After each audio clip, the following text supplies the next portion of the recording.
In many arguments or debates regarding politics and more specifically state-run programs, the claim will be made that people have a right to something, that it's a fundamental human right for X, Y, or Z, but rarely followed up with any explanation of what a right is and whether they even exist at all.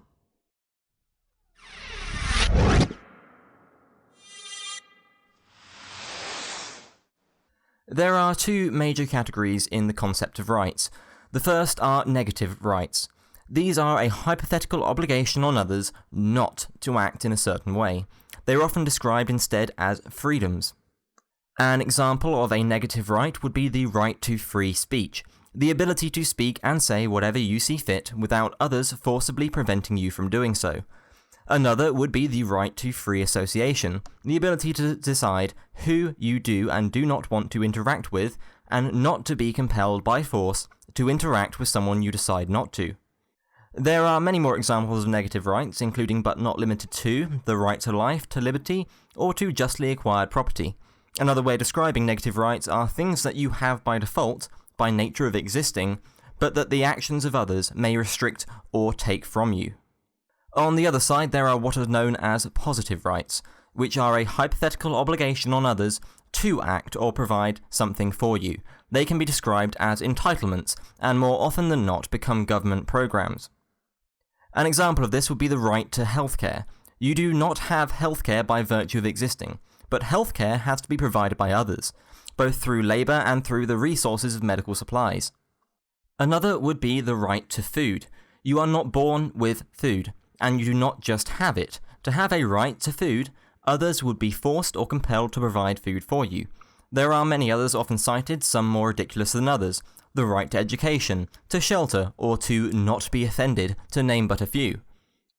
As to whether rights exist, a strong case can be made that since they are things you have by default, negative rights do exist, but that to be maintained, they must be defended from others.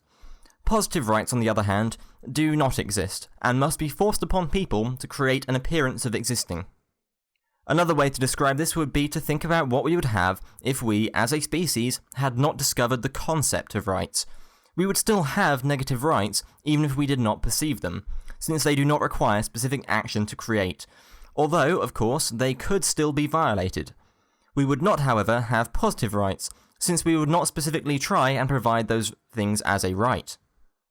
It is also not possible to maintain both positive and negative rights, since all positive rights require a violation of negative rights to be enforced.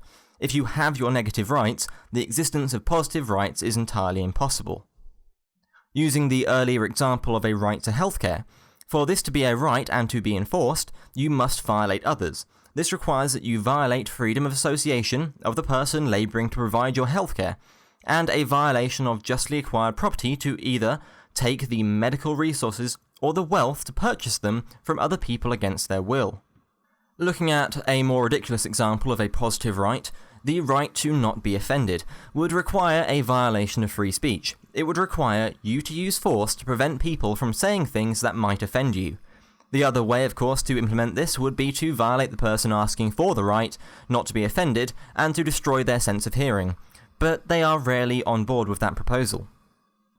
What I would say is that the word rights gives the wrong implication about the things that they describe. It implies that it is something that you must have, that you need to have that, and that there is no choice about you having. This is evidently untrue, as negative rights are easily violated, and positive rights require those violations to enforce at all.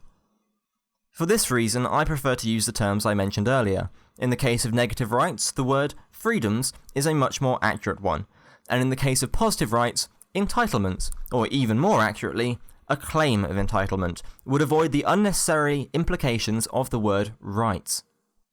So, to conclude, no, you do not have any rights. You have freedoms, and you have other people intent on violating those freedoms to maintain their claims of entitlement.